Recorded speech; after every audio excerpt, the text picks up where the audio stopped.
ਨਾਨਕ ਪਦ ਪੰਕਜ ਬੰਦਨ ਪੰਕਜ ਬੰਦਨ ਸਿਮਰੋ ਅੰਗਦ ਦੁਖ ਨਿਕੰਦਨ ਗੁਰੂ ਅਮਰਦਾਸ ਹਿਰਦੈ ਨਿਤ ਧਿਆਉ ਹਿਰਦੈ ਨਿਤ ਧਿਆਉ ਸ਼੍ਰੀ ਗੁਰੂ ਰਾਮਦਾਸ ਗੁਣ ਗਾਉ ਗੁਰੂ ਅਰਜਨ ਬਿਗਨਨ ਕੇ ਨਾਸ਼ਕ ਬਿਗਨਨ ਕੇ ਨਾਸਕ ਸ਼੍ਰੀ ਹਰਿ ਗੋਬਿੰਦ ਸੁਮਤ ਪਰਕਾਸਕ ਸ਼੍ਰੀ ਹਰਿ ਰਾਇ ਨਮੋ ਕਰ ਜੋਰੀ ਨਮੋ ਕਰ ਚੋਰੀ ਸ਼੍ਰੀ ਹਰਿ ਕ੍ਰਿਸ਼ਨ ਮਨਾਉ ਬਹੋਰੀ ਗੁਰੂ ਤੇਗ ਬਹਾਦਰ ਪਰਮ ਕਿਰਪਾਲ ਪਰਮ ਕਿਰਪਾਲਾ ਸ਼੍ਰੀ ਗੁਰੂ ਗੋਬਿੰਦ ਸਿੰਘ ਵਿਸਾਲਾ ਤਰੋ ਤਰਾ ਪਰ ਪੁਨ ਪੁਨ ਸੀਸਾ ਪੁਨ ਪੁਨ ਸੀਸਾ ਬੰਦੋਂ ਬਾਰ ਬਾਰ ਜਗਦੀਸਾ ਏਕ ਓੰਕਾਰ ਸਤਿਗੁਰੂ ਤੇ ਪ੍ਰਸਾਦ ਸਚ ਹੋਏ ਵਾਹਿਗੁਰੂ ਜੀ ਕੀ ਫਤਿਹ ਹੈ ਬਿਗਨ ਬਿਨਾਸਨ ਸੋਏ ਵਾਹਿਗੁਰੂ ਜੀ ਕੀ ਫਤਿਹ ਹੈ ਬਿਗਨ ਬਿਨਾਸਨ ਸੋਏ ਦੋਹਰਾ ਸਤਿਗੁਰ ਸਭਾ ਲਗਾਇ ਕਰ ਬ੍ਰਿੰਦ ਖਾਲਸਾ ਆਏ ਸੋਢੀ ਬੇਦੀ ਬ੍ਰਿੰਦ ਡਿਗ ਸ਼ੋਭਤ ਜੋ ਸੁਰ ਰਾਏ ਵਾਹਿਗੁਰੂ ਜੀ ਕਾ ਖਾਲਸਾ ਵਾਹਿਗੁਰੂ ਜੀ ਕੀ ਫਤਿਹ। ਆਓ ਗੁਰੂ ਪਿਆਰੇ ਗੁਰੂ ਸਵਾਰੇ ਸਤਸੰਗੀ ਜਣੋ ਰੋਜ਼ਾਨਾ ਦੀ ਤਰ੍ਹਾਂ ਪਾਤਸ਼ਾਹ ਜੀ ਕੀ ਅਪਾਰ ਕਿਰਪਾ ਬਖਸ਼ਿਸ਼ ਦਾ ਸਦਕਾ ਪਿਛਲੇ ਪਹਿਰਾਂ ਦੇ ਦੀਵਾਨ ਸਜਾਉਂਦੇ ਹੋਏ ਆਪ ਜੀ ਗੁਰੂ ਚਰਨਾਂ ਵਿਖੇ ਹਾਜ਼ਰੀਆਂ ਲਵਾ ਰਹੇ ਹੋ। ਆਓ ਲੜੀਵਾਰ ਇਤਿਹਾਸ ਦੀ ਕਥਾ ਵਿਚਾਰ ਨਾਲ ਜੁੜਨਾ ਕਰੀਏ ਜੀ। ਪਿਛਲੇ ਦਿਨੀ ਆਪਾਂ ਵਿਚਾਰਾਂ ਸਰਵਣ ਕਰ ਰਹੇ ਸੀ ਜਦੋਂ ਧੰਨ ਧੰਨ ਸ਼੍ਰੀ ਗੁਰੂ ਗੋਬਿੰਦ ਸਿੰਘ ਮਹਾਰਾਜ ਜੀ ਅਨੰਦਪੁਰ ਸਾਹਿਬ ਰਹਿਣ ਲੱਗੇ। ਬਹੁਤ ਸਾਰੀਆਂ ਸਿੱਖ ਸੰਗਤਾਂ ਆ ਰਹੀਆਂ ਹੈ। ਇਹਨਾਂ ਦਿਨਾਂ ਵਿੱਚ ਹੀ ਮਾਤਾ ਸਾਹਿਬ ਕੌਰ ਜੀ ਦਾ ਪਰਿਵਾਰ ਅਤੇ ਸਿੱਖ ਸੰਗਤਾਂ ਉਹਨਾਂ ਨੂੰ ਸਤਿਗੁਰਾਂ ਦੇ ਨਾਲ ਗੁਰੂ ਪਿਆਰਿਓ ਸ਼ਾਦੀ ਦੀ ਗੱਲ ਕਰਨ ਵਾਸਤੇ ਆਏ ਨੇ, ਵਿਆਹ ਦੀ ਗੱਲ ਕਰਨ ਵਾਸਤੇ ਪਹੁੰਚੇ ਹੈ। ਔਰ ਇਹਨਾਂ ਦਿਨਾਂ ਵਿੱਚ ਹੀ ਭੀਮ ਚੰਦ ਜਿਹੜਾ ਹੈ ਪਹਾੜੀਆ ਚਲਾਕ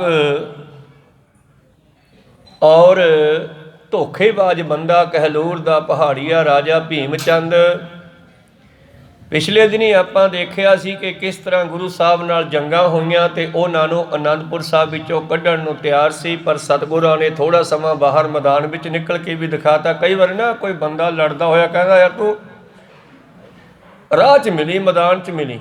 ਸ਼ਾਇਦ ਭੀਮ ਚੰਦ ਹੋਰਿਆਂ ਨੇ ਸੋਚਿਆ ਸੀਗਾ ਬਈ ਜੇ ਗੁਰੂ ਸਾਹਿਬ ਕਿਲੇ 'ਚੋਂ ਬਾਹਰ ਆ ਜਾਣ ਫਿਰ ਅਸੀਂ ਫੜ ਲਵਾਂਗੇ। ਤੇ ਪਾਤਸ਼ਾਹ ਜੀ ਨੇ ਉਹਨਾਂ ਦੀ ਇਹ ਹਿਰਸ ਵੀ ਪੂਰੀ ਕਰ ਦਿੱਤੀ ਵੀ ਆ ਜਾਓ ਮੈਦਾਨ 'ਚ ਆ ਜਾਂਦੇ ਆ। ਤੇ ਸਤਿਗੁਰੂ ਥੋੜ੍ਹੇ ਸਮੇਂ ਲਈ ਕਿਲ੍ਹਾ ਸਾਹਿਬ ਤੋਂ ਅਨੰਦਪੁਰ ਸਾਹਿਬ ਤੋਂ ਬਾਹਰ ਆ ਗਏ। ਮੈਦਾਨ ਦੇ ਵਿੱਚ ਵੀ ਬੜਾ ਜ਼ੋਰ ਲਾ ਲਿਆ ਉਹਨਾਂ ਨੇ ਔਰ ਆਪਣੀਆਂ ਲੱਖਾਂ ਹੀ ਫੌਜਾਂ ਦਾ ਖਾਤਮਾ ਕਰਵਾ ਕੇ ਨਾਸ਼ ਕਰਾ ਕੇ ਅਖੀਰ ਭੱਜ ਗਏ ਆਪਣੇ ਘਰਾਂ ਨੂੰ। ਤੇ ਗੁਰੂ ਸਾਹਿਬ ਘੁੰਮ ਘੁਮਾ ਕੇ ਵਿਸਾਲੀ ਦੇ ਰਾਜੇ ਨੂੰ ਬਿਪੌਰ ਦੇ ਰਾਜੇ ਨੂੰ ਮਿਲ ਕਰਕੇ ਵਾਪਸ ਫਿਰ ਅਨੰਦਪੁਰ ਸਾਹਿਬ ਆ ਗਏ। ਹੁਣ ਅਨੰਦਪੁਰ ਸਾਹਿਬ ਵਿੱਚ ਫਿਰ ਉਸੇ ਤਰ੍ਹਾਂ ਰੌਣਕਾਂ ਲੱਗਣ ਲੱਗੀਆਂ ਸਤਿਗੁਰਾਂ ਦੀ ਆਉਣ ਕਰਕੇ। ਔਰ ਮਾਤਾ ਸਾਹਿਬ ਕੌਰ ਜੀ ਨੂੰ ਲੈ ਕਰਕੇ ਉਹਨਾਂ ਦੇ ਮਾਤਾ ਪਿਤਾ ਸਿੱਖ ਸੰਗਤਾਂ ਆਈਆਂ, ਕਿਉਂਕਿ ਮਾਤਾ ਸਾਹਿਬ ਕੌਰ ਜੀ ਨੇ ਬਚਪਨ ਵਿੱਚ ਹੀ ਇਹ ਆਪਣੇ ਮਨ ਦੇ ਨਾਲ ਹੀ ਗੁਰੂ ਪਿਆਰਿਓ ਸਲਾਹ ਕਰ ਲਈ ਸੀ ਕਿ ਮੈਂ ਗੁਰੂ ਗੋਬਿੰਦ ਸਿੰਘ ਜੀ ਨਾਲ ਸ਼ਾਦੀ ਕਰਾਉਣੀ ਆ। ਜਦ ਮਾਤਾ ਪਿਤਾ ਨੇ ਸ਼ਾਦੀ ਕਰਨ ਦੀ ਗੱਲ ਚਲਾਈ ਤਾਂ ਉਹ ਕਹਿਣ ਲੱਗੇ ਵੀ ਮੈਂ ਤਾਂ ਗੁਰੂ ਗੋਬਿੰਦ ਸਿੰਘ ਜੀ ਨੂੰ ਆਪਣਾ ਮਨ ਤਨ ਅਰਪਣ ਕਰ ਚੁੱਕੀ ਹਾਂ, ਮੈਨੂੰ ਉਹਨਾਂ ਦੇ ਕੋਲ ਛੱਡ ਕੇ ਆਓ। ਚਲੋ ਫਿਰ ਸਾਰੀਆਂ ਸੰਗਤਾਂ ਨੇ ਸਲਾਹ ਮਸ਼ਵਰਾ ਕੀਤਾ ਤੇ ਲਗਭਗ ਉਸ ਇਲਾਕੇ ਦੀਆਂ ਸੰਗਤਾਂ ਜਦੋਂ ਇਸ ਗੱਲ ਦਾ ਪਤਾ ਲੱਗਿਆ ਤੇ ਇਹਨਾਂ ਨੂੰ ਮਨੋ ਮਣੀ ਮਾਤਾ ਸਾਹਿਬ ਕਰਕੇ ਮੰਨਣ ਲੱਗ ਪਏ। ਭਾਵੇਂ ਪਾਤਸ਼ਾਹ ਜੀ ਨੇ ਜਵਾਬ ਦੇ ਦਿੱਤਾ ਸੀ ਕਿ ਸਾਡੀਆਂ ਪਹਿਲੇ 2 ਸ਼ਾਦੀਆਂ ਹੋਈਆਂ ਭਾਈ, ਸਾਨੂੰ ਹੁਣ ਸ਼ਾਦੀ ਦੀ ਲੋੜ ਨਹੀਂ, ਅਸੀਂ ਗ੍ਰਸਥਨ ਜੀਵਨ ਤਿਆਗ ਕੇ ਬ੍ਰਹਮਚਰੀਆ ਧਾਰਨ ਕਰ ਲਿਆ। ਪਰ ਮਾਤਾ ਸਾਹਿਬ ਕੌਰ ਜੀ ਵੀ ਮਾਨੋ ਪਿਛਲੇ ਸਮਿਆਂ ਤੋਂ ਹੀ ਮਾਨੋ ਇਹਨਾਂ ਦੇ ਹੀ ਬਣਦੇ ਆ ਰਹੇ ਹਨ। ਉਹ ਕਹਿਣ ਲੱਗੇ ਸਾਨੂੰ ਵੀ ਗ੍ਰਸਤੀ ਜੀਵਨ ਦੀ ਕੋਈ ਇੱਛਾ ਨਹੀਂ ਹੈ ਮਹਾਰਾਜ, ਬਸ ਅਸੀਂ ਤਾਂ ਤੁਹਾਡੇ ਦਰਸ਼ਨ ਕਰਨੇ ਆ ਤੇ ਤੁਹਾਡੀ ਸੇਵਾ ਕਰਨੀ ਹੈ। ਪਾਤਸ਼ਾਹ ਕਹਿੰਦੇ ਜੇ ਇਹਨਾਂ ਬਚਨਾਂ ਤੇ ਪੱਕੇ ਰਹੋਗੇ ਤਾਂ ਫਿਰ ਮਨਜ਼ੂਰ ਹੈ। ਇਸ ਤਰ੍ਹਾਂ ਇਹ ਵਿਚਾਰਾਂ ਪਿੱਛੇ ਆਪਾਂ ਸਰਵਣ ਕੀਤੀਆਂ। ਫਿਰ ਭੀਮ ਚੰਦ ਨੇ ਆਪਣੇ ਵਜ਼ੀਰਾਂ ਨਾਲ ਸਲਾਹ ਕੀਤੀ ਹੈ ਵੀ ਗੁਰੂ ਸਾਹਿਬ ਨਾਲ ਲੜ ਕੇ ਤਾਂ ਆਪਾਂ ਪੂਰੇ ਨਹੀਂ ਆ ਸਕਦੇ, ਕਿਤਨੀਆਂ ਫੌਜਾਂ ਆਪਾਂ ਨੇ ਲੜਾਈ ਕਰਕੇ ਮਰਵਾ ਲਈਆਂ, ਕਿਤਨਾ ਨੁਕਸਾਨ ਹੋ ਗਿਆ, ਆਪਾਂ ਕੋਈ ਹੋਰ ਜੁਗਤੀ ਵਰਤੀਏ, ਸ਼ਾਮ ਦਾਮ ਦੰਡ ਭੇਦ। ਹੁਣ ਆਪਾਂ ਪਹਿਲਾ ਜੁਗਤੀ ਫਿਰ ਵਰਤੀਏ, ਸ਼ਾਮ ਸ਼ਰਨ ਵਿੱਚ ਆਉਣਾ, ਭਾਵ ਸੰਧੀ ਕਰਨੀ, ਤੇ ਸੰਧੀ ਕਰਕੇ ਫਿਰ ਜਦੋਂ ਕਦੇ ਦਾ ਲੱਗਿਆ ਫਿਰ ਆਪਾਂ ਦੇਖਾਂਗੇ ਕੀ ਬਣਦਾ। ਤੇ ਇਉਂ ਭੀਮ ਚੰਦ ਨੇ ਆਪਣੇ ਵਜ਼ੀਰ ਪੰਮੇ ਬਾਹਮਣ ਨੂੰ ਇੱਕ ਕੀਮਤੀ ਘੋੜਾ, 2 ਬੰਦੂਕਾਂ ਨਵੀਆਂ ਅਤੇ ਬਹੁਤ ਸਾਰੀ ਭੇਟਾ ਦੇ ਕੇ ਗੁਰੂ ਸਾਹਿਬ ਵੱਲ ਭੇਜਿਆ। ਇਹ ਪੰਮਾ ਵਜ਼ੀਰ ਜਿਹੜਾ ਇਹ ਚੀਜ਼ਾਂ ਲੈ ਕੇ ਅਨੰਦਪੁਰ ਸਾਹਿਬ ਪਹੁੰਚਦਾ ਹੈ, ਸਤਿਗੁਰਾਂ ਨੂੰ ਦੱਸਦਾ ਹੈ, ਔਰ ਫਿਰ ਸਤਿਗੁਰੂ ਇਸ ਨੂੰ ਉੱਥੇ ਟਿਕਾਣਾ ਕਰਾਉਂਦੇ ਆ ਸਿੱਖਾਂ ਦੇ ਰਾਹੀਂ। ਫਿਰ ਦੂਜੇ ਦਿਨ ਗੁਰੂ ਸਾਹਿਬ ਨੂੰ ਮਿਲਣ ਵਾਸਤੇ ਆਉਂਦਾ। ਤੇ ਇਹ ਪੰਮਾ ਵੀ ਮਕਾਰ ਹੀ ਹੈ, ਗਿੱਦੜ ਦੀ ਤਰ੍ਹਾਂ, ਲੂੰਬੜ ਦੀ ਤਰ੍ਹਾਂ ਇੱਦਾਂ ਦਾ ਇਹ ਬੰਦਾ ਸੀ ਪੰਮਾ ਬ੍ਰਾਹਮਣ। ਇਹ ਜਸੂਸ ਬਣਿਆ, ਸੂਹੀਆ ਬਣਿਆ, ਵਜ਼ੀਰ ਬਣਿਆ, ਵਕੀਲ ਬਣਿਆ ਭੀਮ ਚੰਦ ਦਾ। ਔਰ ਇਹ ਪਹੁੰਚਦਾ ਗੁਰੂ ਕੀ ਸਭਾ ਦੇ ਵਿੱਚ ਲੈ ਕੇ ਉਹ ਘੋੜਾ ਤੇ 2 ਬੰਦੂਕਾਂ ਭੇਟ ਕਰਦਾ। ਤੇ ਗੁਰੂ ਸਾਹਿਬ ਨੂੰ ਕੀ ਕਹਿੰਦਾ ਹੈ, ਅੱਗੋਂ ਗੁਰੂ ਸਾਹਿਬ ਕੀ ਕਹਿੰਦੇ ਆ, ਇਹ ਵਿਚਾਰਾ ਹੁਣ ਆਪਾਂ ਆਰੰਭ ਕਰਕੇ ਸਰਵਣ ਕਰਾਂਗੇ। ਉਸ ਤੋਂ ਪਹਿਲਾਂ ਆਪਣੀਆਂ ਅਤੇ ਦਾਸਾਂ ਦੀਆਂ ਗੁਰੂ ਚਰਨਾਂ ਵਿੱਚ ਲਵਾਓ ਹਾਜ਼ਰੀਆਂ। ਗੁਰੂ ਕਾ ਬਖਸ਼ਿਆ ਫਤਿਹ ਦਾ ਨਾਰਾ ਕਰੋ ਬੁਲੰਦ ਗੱਜ ਕੇ ਆਖੋ ਜੀ ਵਾਹਿਗੁਰੂ ਜੀ ਕਾ ਖਾਲਸਾ, ਵਾਹਿਗੁਰੂ ਜੀ ਕੀ ਫਤਿਹ। ਵਾਹਿਗੁਰੂ ਜੀ ਕੀ ਫਤਿਹ ਦੋਹਰਾ। ਸਤਿਗੁਰ ਸਭਾ ਲਗਾਈ ਕਰ ਬ੍ਰਿੰਦ ਖਾਲਸਾ ਆਏ। ਔਰ ਦੂਸਰਾ ਦਿਨ ਚੜ੍ਹਿਆ, ਮੇਰੇ ਪ੍ਰੀਤਮ ਜੀ ਨੇ ਫਿਰ ਦੀਵਾਨ ਸਜਾਇਆ ਹੈ।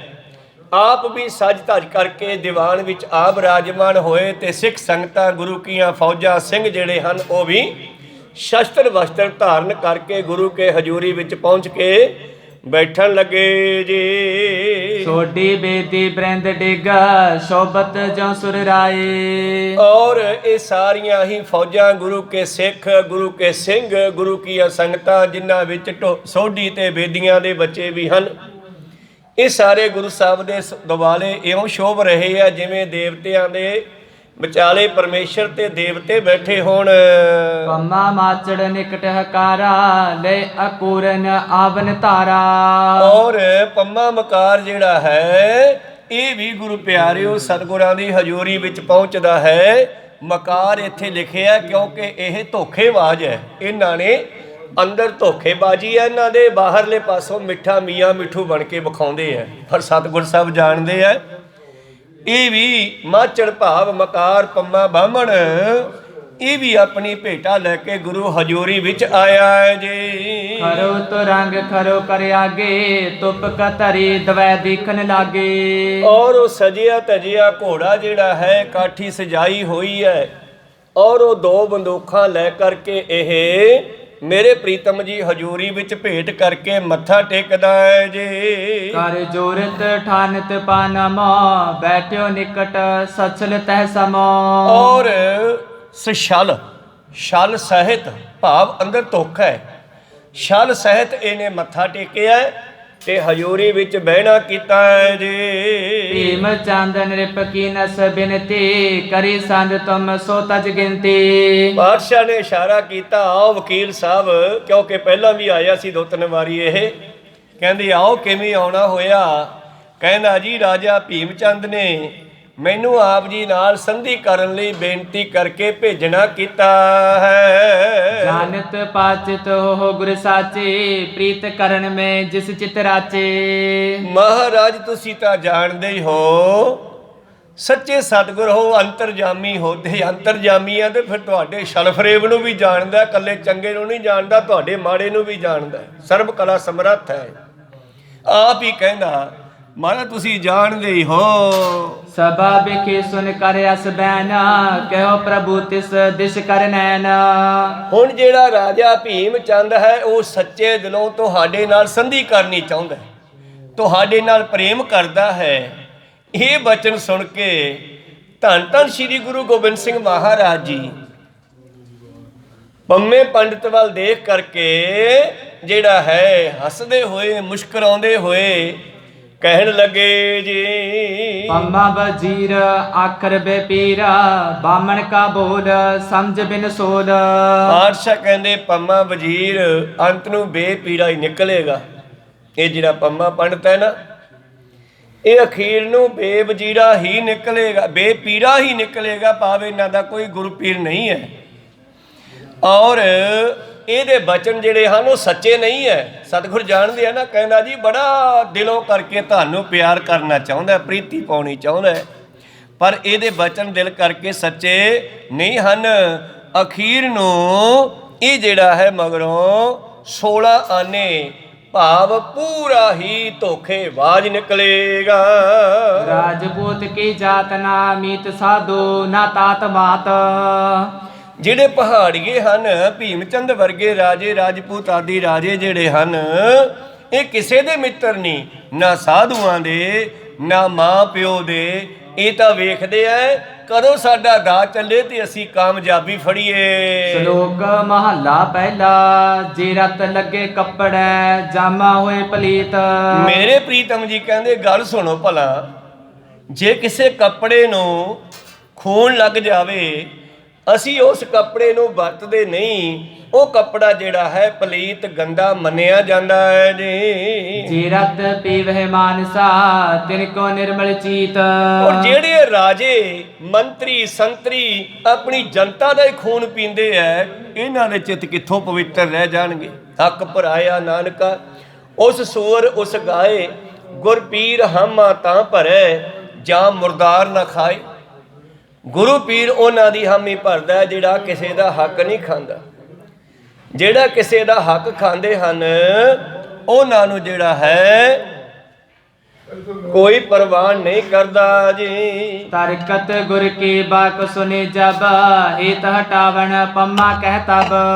ਜਦੋਂ ਗੁਰੂ ਪਿਆਰਿਓ ਸਤਿਗੁਰਾਂ ਦੇ ਐਸੇ ਬਚਨ ਪੰਮੇ ਨੇ ਸੁਣਨੇ ਕੀਤੇ ਐ ਤੇ ਸਮਝ ਵੀ ਗਿਆ ਹੈ। ਸੁਨੋ ਪ੍ਰਭੂ ਕੋ ਕਰੇ ਕੋ ਕਰਨੀ, ਫਿਰ ਪੁਛਤਾਏ ਪਰੇ ਜੋ ਸ਼ਰਨੀ। ਮਹਾਰਾਜ ਜੀ ਠੀਕ ਆ, ਭੀਮ ਚੰਦ ਨੇ ਤੁਹਾਡੇ ਨਾਲ ਕੁਕਰਨੀ ਮਾੜੀ ਕਰਨੀ ਕੀਤੀ ਹੈ, ਲੜਾਈਆਂ ਕੀਤੀਆਂ, ਜਦਾਈ ਕੀਤੀ ਹੈ, ਪਰ ਹੁਣ ਜਿਹੜਾ ਹੈ ਉਹ ਪਛਤਾਉਂਦਾ ਹੈ। ਪਛਤਾ ਕਰਕੇ ਜਿਹੜਾ ਹੈ ਤੁਹਾਡੇ ਚਰਨੀ ਲੱਗਣਾ ਚਾਹੁੰਦਾ ਹੈ ਜੀ। ਇਸ ਕੋ ਤਿਆਗਨ ਨਹਿ ਬਨਿਆਵੈ, ਏਵ ਆਪ ਸਮ ਗੁਰੂ ਅਲਾਵੈ। ਮਹਾਰਾਜ ਜੀ ਤਾਂ ਤੁਹਾਡੇ ਵੱਡੇ ਸਤਿਗੁਰੂ ਵੀ ਕਹਿੰਦੇ ਹਨ ਕਿ ਜੇ ਕੋਈ ਇਸ ਤਰ੍ਹਾਂ ਸ਼ਰਨ ਵਿੱਚ ਆ ਜਾਵੇ ਤੇ ਉਸ ਨੂੰ ਗਲੇ ਲਾ ਲੈਣਾ ਚਾਹੀਦਾ। ਵੈਸੇ ਗੁਰੂ ਦਾ ਇਹ ਸੁਭਾਅ ਹੈ, ਜੋ ਸ਼ਰਨ ਆਵੇ ਤਿਸ ਕੰਠ ਲਗਾਵੇ, ਇਹ ਬਿਰਧ ਸੁਆਮੀ ਸੰਦਾ। ਮਹਾਰਾਜ ਕੋਈ ਗੱਲ ਨਹੀਂ, ਭੀਮ ਚੰਦ ਨੂੰ ਮਾਫ ਕਰਕੇ ਚਰਨੀ ਲਾ ਲਓ ਜੀ। ਅਬਰ ਸਿੱਖ ਸੋਢੀ ਗਨ ਪਾਸ, ਸੁਨ ਦੋਇ ਦਿਸ਼ ਤੇ ਕਰਤ ਪ੍ਰਕਾਸ਼। ਔਰ ਇਸ ਤਰ੍ਹਾਂ ਕਹਿਣ ਲੱਗੇ ਹੋਰ ਵੀ ਬਹੁਤ ਸਾਰੇ ਸੋਢੀ ਜਿਹੜੇ ਕੋਲ ਬੈਠੇ ਸਨ, ਉਹਨਾਂ ਨੇ ਸੁਣ ਕੇ ਕਿਹਾ ਹੈ ਜੀ। ਮਹਾਰਾਜ ਇਸ ਹੀ ਬਿਦ ਹੈ, ਜਿਸ ਪ੍ਰਕਾਰ ਰਾਵਰ ਅਬ ਕਹੈ। ਜਿਵੇਂ ਗੁਰੂ ਗੋਬਿੰਦ ਸਿੰਘ ਜੀ ਨੇ ਕਿਹਾ ਕਿ ਇਹਨਾਂ ਨੇ ਫਿਰ ਮੁੱਕਰ ਜਾਣਾ, ਧੋਖਾ ਕਰਨਾ ਸਿੱਖੋ। ਇਹ ਬੇਪੀਰੇ ਹੁੰਦੇ ਹਨ, ਇਹ ਮਾਂ ਪਿਓ ਦੇ ਨਹੀਂ, ਕਿਸੇ ਸਾਧੂ ਸੰਤ ਦੇ ਨਹੀਂ। ਤੇ ਕੋਲੇ ਬੈਠੇ ਸਿੱਖਾਂ ਨੇ ਵੀ ਹਾਮੀ ਭਰੀ, ਹਾਂ ਮਹਾਰਾਜ ਜਿੱਦਾਂ ਤੁਸੀਂ ਕਿਹਾ ਗੱਲ ਤਾਂ ਇਦਾਂ ਹੀ ਆ। ਤਾਂ ਦੇਖੀਏ ਆਪ ਵਿਚਾਰ, ਨਿਤ ਹੀ ਕਰਨ ਜੰਗ ਬਲ ਧਾਰ। ਔਰ ਸੋਚ ਲਓ, ਵਿਚਾਰ ਲਓ, ਪਿਛਲਾ ਸਮਾਂ ਤੁਸੀਂ ਵੀ ਸੋਚ ਲਓ ਵੀ ਪਿੱਛੇ ਕਈ ਜੰਗਾਂ, ਪਾਉਂਟਾ ਸਾਹਿਬ ਤੋਂ ਜੰਗ ਆਰੰਭ ਹੋਈ ਜਦੋਂ ਇਹ ਆਪਣੇ ਪੁੱਤਰ ਨੂੰ ਵਿਆਹੁਣ ਗਿਆ ਸੀਗਾ। ਔਰ ਪੁੱਤਰ ਨੂੰ ਵਿਆਹੁਣ ਤੋਂ ਪਹਿਲਾਂ ਹੀ ਇਸ ਦੀ ਨਿਗਾਹ ਜਿਹੜੀ ਹੈ ਗੁਰੂ ਪਾਤਸ਼ਾਹ ਜੀ ਦੇ ਕੀਮਤੀ ਸਮਾਨ ਤੇ ਪੈ ਗਈ। 2.5 ਲੱਖ ਦਾ ਚੰਦੋਆ, ਚਿੱਟਾ ਹਾਥੀ ਔਰ 5 ਕਲਾ ਸ਼ਸਤਰ ਆਦਿ। ਇਹਨੇ ਧੋਖੇ ਨਾਲ ਪੁੱਤਰ ਦੇ ਵਿਆਹ ਦਾ ਬਹਾਨਾ ਲਾ ਕੇ ਉਹ ਚੀਜ਼ਾਂ ਲੈਣੀਆਂ ਚਾਹੀਆਂ। ਗੁਰੂ ਸਾਹਿਬ ਨੇ ਜਵਾਬ ਦੇ ਦਿੱਤਾ ਔਰ ਇਸ ਨੇ ਉਸ ਵਿਸ਼ੇ ਤੇ ਲੜਾਈ ਕੀਤੀ। ਖੈਰ ਮੇਰੇ ਪ੍ਰੀਤਮ ਜੀ ਕਹਿੰਦੇ ਵੇਖ ਲਓ ਮਹਾਰਾਜ, ਪਿਛਲਾ ਸਮਾਂ ਯਾਦ ਕਰਕੇ ਇਹ ਧੋਖੇਬਾਜ਼ ਹੀ ਨਿਕਲਦੇ ਆ ਬਾਰ-ਬਾਰ। ਮਾਰਨ ਮਰਨ ਹੋਤ ਸਮੁਦਾਏ, ਯਾਤੇ ਭਲੀ ਨਾਲੀ ਤਰ ਲਾਏ। ਔਰ ਮਹਾਰਾਜ ਜੀ ਨਿਤ ਲੜਾਈ ਚੰਗੀ ਤਾਂ ਨਹੀਂ ਹੁੰਦੀ, ਮਰਨਾ ਮਾਰਨਾ ਕੋਈ ਰੋਜ਼ ਚੰਗਾ ਤਾਂ ਨਹੀਂ। ਚੱਲ ਜੇ ਸੁਧਰਦਾ ਹੈ, ਸਿੱਖਾਂ ਨੇ ਵੀ ਕੋਲੋਂ ਹਮੀ ਪਾਰਟੀ, ਚਲੋ ਜੇ ਸੁਧਰਦਾ ਹੈ, ਤੁਹਾਡੀ ਸ਼ਰਨ ਵਿੱਚ ਆਇਆ ਹੈ ਤੇ ਮਹਾਰਾਜ ਇੱਕ ਵਾਰੀ ਮਾਫ ਕਰ ਦਿਓ। ਕਰਨੀ ਸੰਦ ਹੈ ਅਬਨੇ ਕੇ, ਇਮ ਇੱਛਾ ਹੈ ਸਭ ਕੇ ਜੀ ਕੇ। ਸਿੰਘਾਂ ਨੇ ਵੀ ਕਿਹਾ ਚਲੋ ਛੱਡੋ ਮਹਾਰਾਜ, ਫਿਰ ਜੇ ਜੰਗ ਜੁੰਦ ਖਤਮ ਹੁੰਦੇ ਨਾ, ਜੇ ਇਹ ਗੱਲ ਸਮਝ ਹੀ ਗਿਆ ਹੈ, ਪਛਤਾਤਾਪ ਕਰਦਾ ਹੈ, ਪਛਤਾਵਾ ਕਰਦਾ ਹੈ, ਤਾਂ ਇਹਨੂੰ ਮਾਫ ਕਰ ਦਿਓ ਇੱਕ ਵਾਰੀ। ਜੁਦ ਬੇਸਾਲ ਭਈ ਬਹੁ ਤੇਰੇ, ਲੜਤ ਹਜ਼ਾਰੋ ਸੋ ਭੱਟ ਨਬੇਰੇ। ਕਿੰਨੇ ਯੁੱਧ ਐਦੋਂ ਪਹਿਲਾਂ ਆਪਾਂ ਨੇ ਕੀਤੇ ਹਨ, ਕਿੰਨੇ ਇਹਨਾਂ ਦੇ ਯੋਧੇ ਮਰੇ ਹਨ, ਕਿਤਨੇ ਆਪਣੇ ਵੀ ਸਿੰਘ ਸ਼ਹੀਦ ਹੋ ਗਏ ਜੀ। ਇਮ ਸੁਨ ਕੇ ਸਭ ਤੇ ਗੁਣ ਖਾਨੀ, ਕਰਤ ਸੁਨਾਵਨ ਬੋਲੇ ਬਾਨੀ। ਧੰਨ ਧੰਨ ਸ੍ਰੀ ਗੁਰੂ ਗੋਬਿੰਦ ਸਿੰਘ ਮਹਾਰਾਜ ਜੀ ਨੇ ਫੇਰ ਇੱਕ ਜਵਾਬ ਦਿੱਤਾ ਹੈ। ਸ੍ਰੀ ਮੁਖ ਵਾਕ ਅਦਿਕ ਭਲਾ ਰਜਪੂਤ ਕੁਲ, ਜਿਨ੍ਹਾਂ ਜੰਮਣਾ ਛਤਰ। ਕਹਿਣ ਲੱਗੇ ਜਿਨ੍ਹਾਂ ਦੀ ਕੁੱਲ ਵਿੱਚ ਰਾਜਪੂਤ ਪੈਦਾ ਹੋ ਜਾਂਦੇ ਹਨ, ਉਹ ਉਹਨਾਂ ਦੇ ਹੀ ਵੈਰੀ ਹੋ ਜਾਂਦੇ ਆ, ਭਾਵ ਆਪਣੇ ਮਾਂ ਪਿਓ ਦੇ ਵੀ ਸਕੀ ਨਹੀਂ ਹੁੰਦੇ ਜੀ। ਪਾਲਨ ਹਾਰਿਆ ਮਾਰ ਕੇ, ਪੂਤ ਮੀਤ ਸਿਰ ਕਤਰ। ਔਰ ਇਹ ਤਾਂ ਆਪਣੇ ਪਾਲਣ ਵਾਲਿਆਂ ਨੂੰ ਮਾਰ ਕੇ ਮਿੱਤਰਾਂ ਦੇ ਵੀ ਸਿਰ ਤੱਕ ਵੱਢ ਲੈਂਦੇ ਹਨ। ਭਲਾ ਨਾ ਹੋਏ ਪਹਾੜੀਆ, ਸਮਝ ਬਿਸਾਹੀ ਲੈ। ਤੋ ਇਹ ਪਹਾੜੀਏ ਕਿਸੇ ਦੇ ਮਿੱਤਰ ਨਹੀਂ, ਸਿੱਖੋ ਗੱਲ ਯਾਦ ਰੱਖਿਓ ਤੁਸੀਂ। ਆਏ ਭੀੜ ਸਾਧੂ ਬਨੇ, ਦਗਾ ਬਾਪ ਕੋ ਦੇ। ਵਾਹਿਗੁਰੂ ਵਾਹਿਗੁਰੂ, ਜਦੋਂ ਭੀੜ ਪੈਂਦੀ ਹੈ ਉਦੋਂ ਮਿੱਠੇ ਹੋ ਜਾਂਦੇ ਆ ਮੀਆਂ ਮਿੱਠੂ, ਉਦੋਂ ਇਹ ਸਾਧ ਬਣ ਜਾਂਦੇ ਹੈ, ਤੇ ਜਦੋਂ ਤਕੜੇ ਹੋ ਜਾਂਦੇ ਨੇ ਉਦੋਂ ਇਹ ਦਗਾ ਦੇ ਦਿੰਦੇ ਹਨ। ਇਹ ਉਹੀ ਹੈ ਇਹਨਾਂ ਦੇ ਜਿਹੜੇ ਵੱਡੇ ਸਨ, ਜਾਂ ਹੋ ਸਕਦਾ ਸ਼ਾਇਦ ਇਹਨਾਂ 'ਚ ਵੀ ਕੋਈ ਹੋਵੇ, ਜਿਨ੍ਹਾਂ ਨੂੰ ਗਵਾਲੀਅਰ ਦੇ ਕਿਲੇ ਵਿੱਚੋਂ ਛੇਵੇਂ ਪਾਤਸ਼ਾਹ ਛੁਡਵਾ ਕੇ ਲਿਆਏ ਨੇ, ਜਿਨ੍ਹਾਂ ਦੇ ਪਿੱਛੇ ਸਤਿਗੁਰੂ ਤੇਗ ਬਹਾਦਰ ਮਹਾਰਾਜ ਜੀ ਨੇ ਆਪਣਾ ਸੀਸ ਲਾ ਦਿੱਤਾ ਹੈ, ਬਲੀਦਾਨ ਦੇ ਦਿੱਤਾ ਹੈ। ਇਹ ਉਹ ਲੋਕ ਹਨ ਜਿਨ੍ਹਾਂ ਦੇ ਪ੍ਰਥਾਏ ਗੁਰੂ ਗੋਬਿੰਦ ਸਿੰਘ ਜੀ ਨੇ ਉਦੋਂ ਭਵਿੱਖ ਦੇ ਵਚਨ ਕਹੇ ਨੇ, ਤੇ ਅੱਜ ਨਿਗਾਹ ਮਾਰ ਕੇ ਦੇਖ ਲਓ ਸੰਸਾਰ 'ਚ, ਕਹੋ ਸਤਿਨਾਮ। ਕਹਿਣ ਲੱਗੇ ਇਹ ਤਾਂ ਆਪਣੇ ਜੰਮਣ ਵਾਲਿਆਂ ਨੂੰ ਮਾਰ ਕੇ ਮਿੱਤਰਾਂ ਨੂੰ ਵੀ ਖਤਮ ਕਰ ਦਿੰਦੇ ਹੈ, ਇਸ ਕਰਕੇ ਇਹ ਚੰਗੇ ਨਹੀਂ ਹੈ, ਇਹਨਾਂ ਨਾਲ ਸੰਧੀ ਕਰਨੀ ਠੀਕ ਨਹੀਂ ਹੈ। ਘਰ ਮੇ ਅਨ ਦੁੱਧ ਭਾਤ ਬਹੁ, ਸ਼ਰਦਾ ਦੇਵਨ ਮਾਜ। ਔਰ ਜਦੋਂ ਭੀੜ ਪੈਂਦੀ ਆ ਉਦੋਂ ਸਾਧੂ ਬਣ ਜਾਂਦੇ ਆ, ਭਾਵ ਆਪਣੇ ਆਪ ਨੂੰ ਬਚਾਉਣ ਵਾਸਤੇ, ਤੇ ਫਿਰ ਜਦੋਂ ਤਕੜੇ ਹੁੰਦੇ ਆ ਉਦੋਂ ਮਾਂ-ਬਾਪ ਨੂੰ ਵੀ ਇਹ ਦਗਾ ਦੇ ਜਾਂਦੇ ਹਨ। ਕਰੋ ਮੀਤ ਤਬ ਪਰਬਤੇ, ਸਮੇਂ ਕਾਮ ਕੇ ਬਾਜ। ਔਰ ਜੋ ਆਪਣੇ ਘਰਾਂ ਵਿੱਚ ਅੰਨ ਦੁੱਧ ਭਾਤ ਬਹੁਤ ਹੋਵੇ ਤੇ ਦੇਣ ਵਿੱਚ ਬਹੁਤ ਸ਼ਰਧਾ ਹੋਵੇ, ਤਾਂ ਪਹਾੜੀਆਂ ਨੂੰ ਮਿੱਤਰ ਬਣਾ ਲਓ, ਪਰ ਜਦੋਂ ਤੁਹਾਨੂੰ ਕੰਮ ਪਵੇਗਾ ਇਹਨਾਂ ਪਹਾੜੀਆਂ ਨੇ ਕੰਮ ਨਹੀਂ ਆਉਣਾ ਜੀ। ਬਾਤ ਕਰੇ ਅਤ ਮੋਹਿ ਕੇ, ਅੰਤਰ ਦੁਬਦਾ ਪੂਰ। ਬਾਹਰੀ ਤੌਰ ਤੇ ਬੜੇ ਮਿੱਠੇ ਬੋਲਣਗੇ, ਇਹ ਬੜਾ ਮੋਹ ਪ੍ਰੇਮ ਪਿਆਰ ਦਿਖਾਉਣਗੇ, ਪਰ ਅੰਦਰ ਇਹਨਾਂ ਦੇ ਦੁਬਦਾ ਬਣੀ ਰਹਿੰਦੀ ਹੈ। ਜਿਵੇਂ 10ਵੇਂ ਪਾਤਸ਼ਾਹ ਜੀ ਸੋਚਿਆ ਸੀਗਾ ਬਈ ਜੇ ਪਹਾੜੀ ਰਾਜੀਏ ਮੁਗਲਾਂ ਦਾ ਸਾਥ ਛੱਡ ਕੇ ਸਾਡੇ ਨਾਲ ਰਲ ਜਾਣ, ਤਾਂ ਅਸੀਂ ਇਹਨਾਂ ਨੂੰ ਪੱਕੇ ਹੀ ਰਾਜ ਦੇ ਦਈਏ, ਪਰ ਉਹ ਕਹਿੰਦੇ ਜੀ ਤੁਹਾਡੇ ਨਾਲ ਰਲ ਤਾਂ ਜਾਵਾਂਗੇ, ਪਰ ਅਸੀਂ ਅੰਮ੍ਰਿਤ ਨਹੀਂ ਛਕਦੇ, ਅਸੀਂ ਧੋਤੀ ਬੋਦੀ ਇਦਾਂ ਹੀ ਰੱਖਾਂਗੇ, ਜੰਜੂ ਪਹਿਨਾਂਗੇ। ਪਾਤਸ਼ਾਹ ਕਹਿੰਦੇ ਫੇਰ ਨਹੀਂ, ਮੇਰੇ ਪੰਥ ਵਿੱਚ ਰਲਣ ਵਾਸਤੇ ਤੁਹਾਨੂੰ ਇਹ ਸਭ ਛੱਡ ਕੇ ਸਾਬਤ ਸੂਰਤ ਹੋਣਾ ਪੈਣਾ ਹੈ, ਸਿੰਘ ਸਜਣਾ ਪੈਣਾ, ਫਿਰ ਮੈਂ ਤੁਹਾਨੂੰ ਗੁਲਾਮੀ ਦਾ ਜੂੜਾ ਲਾ ਕੇ ਪੱਕੇ ਹੀ ਰਾਜੇ ਬਣਾ ਦਿਆਂਗਾ। ਪਰ ਉਹਨਾਂ ਨੇ ਗੱਲ ਮਨਜ਼ੂਰ ਨਹੀਂ ਕੀਤੀ। ਸ਼ਾਇਦ ਉਹਨਾਂ ਦਾ ਇਹ ਖਿਆਲ ਸੀ ਕਿ ਗੁਰੂ ਗੋਬਿੰਦ ਸਿੰਘ ਕਿਹੜਾ ਰਾਜਾ ਹੈ, ਕੋਈ ਇਹਦੇ ਕੋਲੇ ਕਿਹੜਾ ਕੋਈ ਰਾਜਿਆਂ ਵਾਲਾ ਸਿਸਟਮ ਹੈ। ਰਾਜਾ ਤਾਂ ਸੈਂਟਰ ਸਰਕਾਰ ਹੈ, ਦਿੱਲੀ ਵਾਲੀ ਸਰਕਾਰ ਹੈ, ਸਾਡਾ ਤਾਂ ਔਰੰਗਜ਼ੇਬ ਹੀ ਰਕਸ਼ਾ ਕਰ ਸਕਦਾ ਹੈ। ਇਸ ਕਰਕੇ ਉਹਨਾਂ ਨੇ ਗੁਰੂ ਸਾਹਿਬ ਦੇ ਇਹ ਬਚਨ ਨਹੀਂ ਮੰਨੇ ਜੀ। ਲੈਣੇ ਸਿਓ ਖਾਣੇ ਭਲਾ, ਵਿਪਤਾ ਦਿਖ ਰਹਿ ਦੂਰ। ਔਰ ਇਹ ਜਦੋਂ ਇਹਨਾਂ ਨੂੰ ਖਾਣ ਨੂੰ ਮਿਲਦਾ ਹੋਵੇ, ਲੈਣ ਨੂੰ ਮਿਲਦਾ ਹੋਵੇ, ਤੇ ਬੜੇ ਚੰਗੇ ਲੱਗਦੇ ਐ, ਪਰ ਜਦੋਂ ਕੋਈ ਬਿਪਤਾ ਪੈ ਜੇ ਫਿਰ ਇਹ ਛੱਡ ਕੇ ਭੱਜ ਜਾਂਦੇ ਹਨ। सुनो सबा सब इव पहारी करे दगा निज अबाप संगारी। ਇਸ ਕਰਕੇ ਸਾਧ ਸੰਗਤ ਜੀ ਇਹ ਪਹਾੜੀਏ ਤਾਂ ਸਕੇ ਪਿਓ ਨਾਲ ਵੀ ਕਈ ਵਾਰੀ ਧੋਖਾ ਕਰ ਜਾਂਦੇ ਹਨ। हमरे संग कहाँ सुध होए कट तुबी कब मधुर न जोए। ਔਰ ਸਾਡੇ ਨਾਲ ਇਹਨਾਂ ਨੇ ਕਿੱਥੇ ਪਿਆਰ ਨਿਭਾਉਣਾ ਹੈ। ਜਿਵੇਂ ਤੁੰਮੇ ਦੀ ਤੁੰਬੀ ਕਦੇ ਮਿੱਠੀ ਨਹੀਂ ਹੋ ਸਕਦੀ, ਭਾਵ ਕੌੜ ਤੁੰਮੇ ਦਾ ਜਿਹੜਾ ਫਲ ਹੈ ਪੌਦੇ ਦਾ, ਜਿਵੇਂ ਉਹ ਕਦੇ ਮਿੱਠਾ ਨਹੀਂ ਹੋ ਸਕਦਾ, ਇਹਨਾਂ ਦਾ ਉਹੀ ਹਾਲ ਹੈ। स्वान पूछ कब होए न सुधी जे नलकी में राखे रुदी। ਇਸ ਕਰਕੇ ਉਹ ਹਾਲ ਹੈ ਇਹਨਾਂ ਦਾ। ਤਾਂ ਉਹ ਗੁਰੂ ਪਿਆਰਿਓ ਦੇਖੋ, ਸੰਧੀ ਵੀ ਇਹਨਾਂ ਨੇ ਕਈ ਵਾਰੀ ਕੀਤੀ ਹੈ 10ਵੇਂ ਪਾਤਸ਼ਾਹ ਨਾਲ, ਔਰ ਸੰਧੀ ਨੂੰ ਤੋੜ ਕੇ ਇਹਨਾਂ ਨੇ ਕਈ ਵਾਰੀ ਹਮਲੇ ਵੀ ਕੀਤੇ ਆ, ਔਰ ਗੁਰੂ ਦੀਆਂ ਗੱਲਾਂ ਝੂਠੀਆਂ ਨਹੀਂ ਹੈਗੀਆਂ। ਕਹਿਣ ਲੱਗੇ ਪਾਤਸ਼ਾਹ ਇਹਨਾਂ ਦਾ ਤਾਂ ਉਹ ਹਾਲ ਹੈ ਜਿਵੇਂ ਕੁੱਤੇ ਦੀ ਪੂਛ ਨੂੰ ਕਿਸੇ ਬਾਂਸ ਵਿੱਚ ਪਾ ਦਿਓ 12 ਸਾਲ ਤੱਕ, ਜਦ ਕੱਢੋਗੇ ਫਿਰ ਬਿੰਗੀ। जिस किस को जिम सहज सुपाए कबो न बिन से करे उपाए। ਇਸ ਕਰਕੇ ਸਿੱਖੋ, ਜਿਨ੍ਹਾਂ ਦੀਆਂ ਇਹ ਜੱਦੀ ਆਦਤ ਹੈ ਨਾ, ਇਹਨਾਂ ਲੋਕਾਂ ਦੀਆਂ, ਇਹਨਾਂ ਦੇ ਖੂਨ 'ਚ ਰਮੀਆਂ ਹੋਈਆਂ, ਉਹ ਕਦੇ ਵੀ ਬਦਲਦੀਆਂ ਨਹੀਂ ਜੀ। हम क्या कहे सकल तुम जानो पर हे बात भली न मानो। ਉਹ ਤੁਸੀਂ ਜਾਣਦੇ ਹੀ ਹੋ ਕਿੰਨੇ ਵਾਰੀ ਇਹਨਾਂ ਨੇ ਸੰਧੀ ਕੀਤੀ ਆ ਤੇ ਕਿੰਨੇ ਵਾਰੀ ਲੜਾਈ ਕੀਤੀ ਆ, ਔਰ ਤੁਸੀਂ ਸਭ ਜਾਣਦੇ ਹੋ ਅਸੀਂ ਕੀ ਕਹੀਏ। सुन गुर ते सब हीन तब कहयो अब तो मेल अचीरो लहयो। ਤੋ ਫੇਰ ਵੀ ਗੁਰੂ ਪਿਆਰਿਓ, ਸਿੱਖ ਇੱਕ ਦਇਆਵਾਨ ਮਨੁੱਖ ਤਿਆਰ ਕੀਤਾ ਪਰਮੇਸ਼ਰ ਨੇ। ਹਮੇਸ਼ਾ ਦਇਆ ਕਰਦਾ, ਦੁਸ਼ਮਣਾਂ ਤੇ ਵੀ ਦਇਆ ਕਰਦਾ। ਜਦ ਲੰਗਰ ਚੱਲਦਾ ਤਾਂ ਉਹਦੇ ਵਿੱਚ ਕੋਈ ਵੀ ਆ ਕੇ ਬਹਿ ਜੇ, ਕਿਸੇ ਨੂੰ ਉਠਾਉਂਦਾ ਨਹੀਂ ਆ। ਕਹੋ ਸਤਿਨਾਮ ਵਾਹਿਗੁਰੂ। ਭਾਵੇਂ ਕਿ ਲੰਗਰ ਖਾਣ ਵਾਲੇ ਲੰਗਰ ਵੇਲੇ ਤਾਂ ਇਹਨਾਂ ਨੂੰ ਚੰਗਾ ਕਹਿਣ, ਤੇ ਜਦੋਂ ਭੀੜ ਪੈ ਜੇ ਫਿਰ ਉਹੀ ਐਂਟੀ ਹੋ ਕੇ ਕਹਿਣ ਨਾ ਜੀ ਇਹ ਤਾਂ ਸਾਨੂੰ ਬਹੁਤ ਦੁੱਖ ਦਿੰਦੇ ਆ, ਸਾਨੂੰ ਤਾਂ ਸਰਕਾਰਾਂ ਹੀ ਚੰਗੀਆਂ। ਇਹ ਉਹ ਪਹਾੜੀਆਂ ਦੀਆਂ ਗੱਲਾਂ ਹਨ। ਬਹੁਤ ਸਾਰੇ ਲੋਕ ਗੁਰੂ ਪਿਆਰਿਓ ਜਿਨ੍ਹਾਂ ਨੇ ਔਖੇ ਸਮੇਂ ਕਰੋਨਾ ਵੇਲੇ ਖਾਲਸਾ ਏਡ ਦੇ ਲੰਗਰਾਂ ਨੂੰ ਛਕਦਿਆਂ ਹੋਇਆਂ ਬੜੇ ਧੰਨਵਾਦ ਕੀਤੇ ਸਨ, ਜਿਨ੍ਹਾਂ ਨੇ ਕਰੋਨਾ ਵੇਲੇ ਦਿੱਲੀ ਦੇ ਵਿੱਚ ਵੀ ਇਹ ਬਿਮਾਰੀ ਦੇ ਪੈਣ ਕਰਕੇ ਗੁਰੂ ਘਰਾਂ ਨੇ ਲੰਗਰ ਚਲਾਏ। ਬਾਹਰਲੇ ਦੇਸ਼ਾਂ ਵਿੱਚ ਵੀ ਇਸ ਬਿਮਾਰੀ ਨੂੰ ਲੈ ਕੇ ਬੜੇ ਲੰਗਰ ਚਲਾਏ। ਉਦੋਂ ਕਿਸੇ ਨੇ ਨਹੀਂ ਕਿਹਾ ਵੀ ਇਹ ਲੰਗਰ ਦਾ ਖਰਚਾ ਕਿੱਥੋਂ ਲੈ ਕੇ ਆਉਂਦੇ ਆ। ਕੋ ਸਤਿਨਾਮ ਵਾਹਿਗੁਰੂ।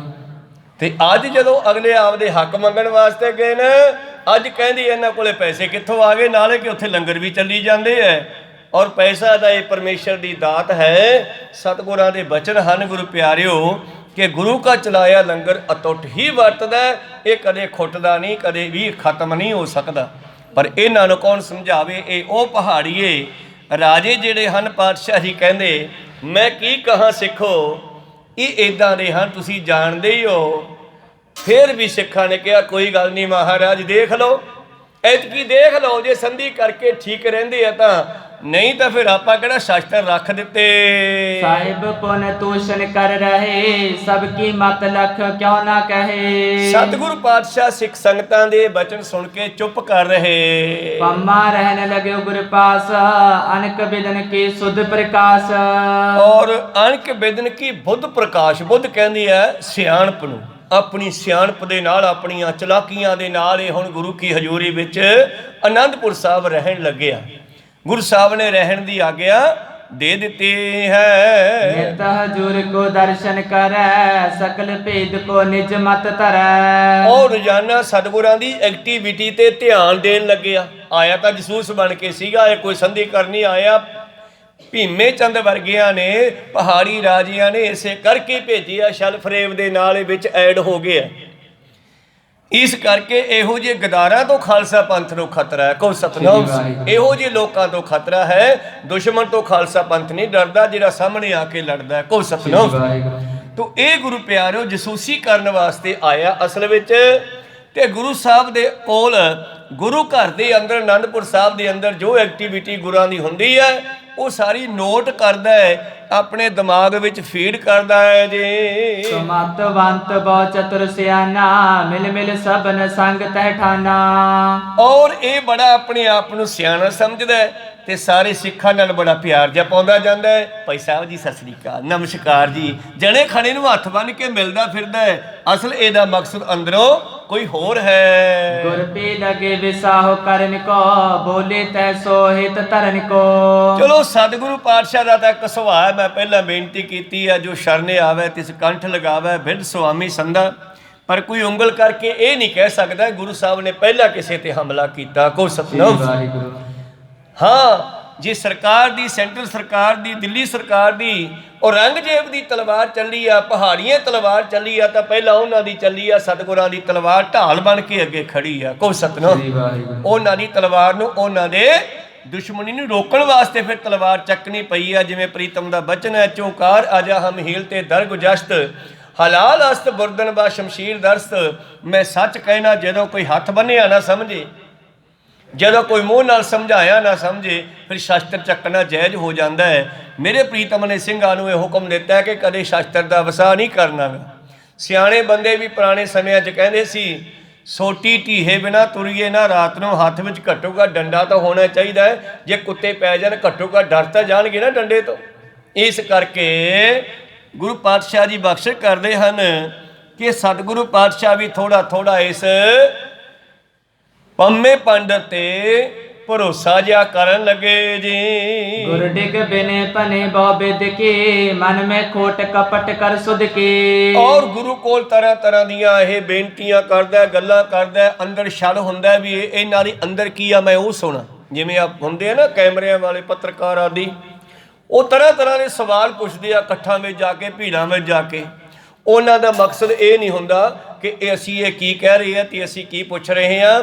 ਮਕਸਦ ਹੁੰਦਾ ਉਹਦੇ ਅੰਦਰੋਂ ਦਿਲ ਚੋਂ ਕੱਢਣਾ ਵੀ ਇਹਨਾਂ ਦੇ ਅੰਦਰ ਚੱਲ ਕੀ ਰਿਹਾ ਹੁਣ, ਤਾਂ ਕਿ ਅਸੀਂ ਅੱਗੇ ਦੱਸ ਸਕੀਏ। ਕੋ ਸਤਨਾਮ।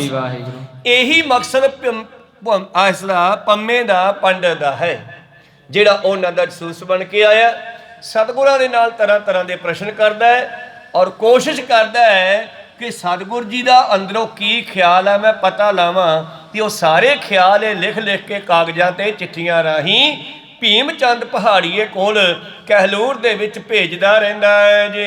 ਭੀਮ ਚੰਦ ਡਿਗ ਲਿਖੇ ਪਠਾਵੈ, ਨਿਤ ਬ੍ਰਿਤਾਂਤ ਬਰਤਨ ਜਮਿਆਵੈ। ਜੋ ਰੋਜ਼ਾਨਾ ਗੁਰੂ ਘਰ ਦੇ ਵਿੱਚ ਹੁੰਦਾ ਹੈ ਨਾ, ਇਹ ਰੋਜ਼ਾਨਾ ਸਾਰਾ ਬਿਰਤਾਂਤ ਰਾਤ ਨੂੰ ਲਿਖ ਕੇ ਕਾਗਜ਼ ਤੇ ਕਿਸੇ ਦੇ ਰਾਹੀਂ ਭੇਜ ਦਿੰਦਾ ਹੈ ਜੀ। ਅਬ ਮੇਰੇ ਬਸ ਮੈਂ ਗੁਰ ਹੋਏ, ਬੋਲੇ ਮਾਦਰ ਸੋ ਆਦਰ ਜੋਏ। ਹੁਣ ਪੰਮਾ ਪੰਡਿਤ ਕਹਿਣ ਲੱਗਿਆ ਕਿ ਹੁਣ ਗੁਰੂ ਨੂੰ ਮੈਂ ਵਸ ਕਰ ਲਿਆ, ਹੁਣ ਮੈਂ ਜਿਵੇਂ ਕਹਿਣਾ ਉਵੇਂ ਕਰਦੇ ਆ, ਮਿੱਠਾ ਵੀ ਬੋਲਦੇ ਆ, ਮੇਰੀ ਗੱਲ ਵੀ ਸੁਣਦੇ ਆ। ਇਹਨੇ ਇਹ ਵੀ ਚਿੱਠੀ ਵਿੱਚ ਲਿਖ ਕੇ ਭੇਜ ਦਿੱਤਾ ਹੈ ਜੀ। ਅਨੇਕ ਬਾਤ ਮੈਂ ਕਹੋ ਕਰਾਵੋ, ਕੇਤਕ ਕੇ ਕਾਰਜ ਸੁਧਰਾਵੋ। ਔਰ ਸਤਿਗੁਰ ਤਾਂ ਆਪਣੀ ਮੌਜ ਵਿੱਚ ਰਹਿੰਦੇ ਐ। ਕਹਿਣ ਲੱਗਿਆ ਮੈਂ ਕਈ ਲੋਕਾਂ ਦੇ ਕੰਮ ਕਹਿ ਕਹਿ ਕੇ ਕਰਵਾ ਦਿੰਦਾ ਹਾਂ। ਹੁਣ ਪੜ ਪੜ ਭੀਮ ਚੰਦ ਹਰਿਖਾਵੈ, ਆਛੀ ਪਈ ਜੋ ਗੁਰ ਬਸ ਆਵੈ। ਔਰ ਭੀਮ ਚੰਦ ਕਹਿਲੂਰੀਆ ਉਹ ਚਿੱਠੀਆਂ ਪੜ੍ਹ ਕੇ ਬੜਾ ਖੁਸ਼ ਹੁੰਦਾ ਹੈ ਵੀ ਜਿਹੜਾ ਗੁਰੂ ਫੌਜਾਂ ਤੋਂ ਬਸ ਨਹੀਂ ਹੋ ਸਕਿਆ, ਉਹ ਪੰਮੇ ਪੰਡਿਤ ਨੇ, ਪੰਮੇ ਬ੍ਰਾਹਮਣ ਨੇ ਵਸ ਕਰ ਲਿਆ ਹੈ ਜੀ। ਸਿੱਖਨ ਕੇ ਸਮ ਬਨ ਕਰ ਪੰਮਾ, ਬਿਨਤੀ ਕਰੇ ਸੁਧਾਰੇ ਕੰਮਾ। ਔਰ ਗੁਰੂ ਗੋਬਿੰਦ ਸਿੰਘ ਜੀ ਦੀ ਹਜ਼ੂਰੀ ਵਿੱਚ ਸਿੱਖਾਂ ਦੇ ਨਿਆਂਈ ਰਹਿੰਦਾ ਹੈ ਔਰ ਬੇਨਤੀ ਕਰਕੇ ਅਨੇਕਾਂ ਕੰਮ ਸੁਧਾਰ ਸਕਦਾ ਹੈ ਜੀ। ਜਿਮ ਪ੍ਰਭ ਹਰਿਕਤ ਤਿਮਹੀ ਕਹੈ, ਤਿਮਹੀ ਕਾਰ ਕਰਨ ਨਿਚ ਚਹੈ। ਔਰ ਜਿਵੇਂ ਸਤਿਗੁਰ ਜੀ ਪ੍ਰਸੰਨ ਹੋਣ, ਇਹ ਪੰਮਾ ਵੀ ਉਸੇ ਤਰ੍ਹਾਂ ਹਾਂ ਹੂ ਕਰ ਦਿੰਦਾ ਹੈ ਔਰ ਗੁਰੂ ਦੇ ਨਾਲ ਚਿੱਤ ਲਾ ਕੇ ਰੱਖਦਾ ਹੈ ਜੀ। ਇੱਕ ਦਿਨ ਲਿਖ ਭੇਜੀ ਸੁਧ ਐਸੇ, ਗੁਰ ਕੇ ਹੈ ਕੋਤਲ ਬਸ ਐਸੇ। ਔਰ ਸਤਿਗੁਰੂ ਪਾਤਸ਼ਾਹ ਜੀ ਦੇ ਪਰਥਾਏ ਇੱਕ ਦਿਨ ਲਿਖ ਕੇ ਭੇਜਦਾ ਹੈ ਕਿ ਗੁਰੂ ਜੀ ਦੇ ਕੋਲ ਖਾਸ ਸਵਾਰੀ ਵਾਲੇ ਘੋੜੇ ਬੜੇ ਤਕੜੇ ਹਨ। ਚਿੱਠੀ 'ਚ ਲਿਖ ਕੇ ਭੇਜਦਾ ਹੈ ਕਿ ਸਤਿਗੁਰ ਜੀ ਦੇ ਘੋੜਿਆਂ ਵਿੱਚ ਕੁਝ ਘੋੜੇ ਬੜੇ ਕੀਮਤੀ ਹਨ। ਕਸ ਕਰ ਪਠੋ ਲਿਓ ਕਢਵਾਏ, ਸਰਬ ਭੇਤ ਕੋ ਦਿਓ ਜਨਾਏ। ਆਪਣੇ ਕੋਈ ਚੋਰ ਭੇਜੋ। ਇਹ ਪੰਮਾ ਪੰਡਿਤ ਲਿਖਦਾ, ਜਸੂਸ ਕਹਿੰਦਾ ਆਪਣੇ ਕੋਈ ਬੰਦੇ ਭੇਜੋ, ਮੈਂ ਉਹਨਾਂ ਦੇ ਨਾਲ ਰਲ ਕੇ ਇਹ ਕੀਮਤੀ ਘੋੜੇ ਇਥੋਂ ਚੋਰੀ ਕਰਵਾ ਦੇਵਾਂ ਜੀ। ਕਿਰਪਤ ਭੀਮ ਚੰਦ ਸੁਧ ਪਾਏ, ਭੇਵ ਜਨਾਇਓ ਚੋਰ ਪਠਾਏ। ਔਰ ਕਹਿੰਦੇ ਭੀਮ ਚੰਦ ਨੇ ਜਦੋਂ ਚਿੱਠੀ ਪੜ੍ਹੀ ਹੈ ਇਹਦੀ ਭੇਜੀ ਹੋਈ ਤੇ ਕੁਝ ਨਾਮੀ ਚੋਰਾਂ ਦੇ ਨਾਲ ਇਹਨੇ ਸੰਪਰਕ ਕੀਤਾ ਹੈ ਔਰ ਉਹਨਾਂ ਨੂੰ ਇਸ ਨੇ ਭੇਜ ਦਿੱਤਾ ਹੈ ਜੀ। निशा अंधेरी में सो लागे लेकर गमने मूड अपागे।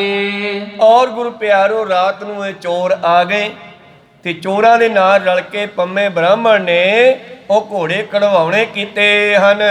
उबत को दीने तब जाए देखत चपल रहो हर खाए। ਔਰ ਉਹ ਘੋੜੇ ਲੈ ਕੇ ਭੀਮ ਚੰਦ ਨੂੰ ਲਿਜਾ ਦਿੱਤੇ, ਬੜਾ ਖੁਸ਼ ਹੋਇਆ पुन पम्मा गुर कीर खजाना करे दृष्ट में तरजस थाना। ਹੁਣ ਪੰਮਾ ਬ੍ਰਾਹਮਣ ਗੁਰੂ ਕੇ ਖਜ਼ਾਨੇ ਦਾ ਖਿਆਲ ਕਰਨ ਲੱਗਿਆ ਵੀ ਜਿਹੜੀ ਇਹਨਾਂ ਕੋਲੇ ਭੇਟਾਵਾਂ ਆਉਂਦੀਆਂ ਕੀਮਤੀ ਸੋਨਾ ਚਾਂਦੀ ਹੀਰੇ ਜਵਾਹਰਾਤ ਆਦਿ ਉਹ ਕਿੱਥੇ ਰੱਖਦੇ ਹਨ।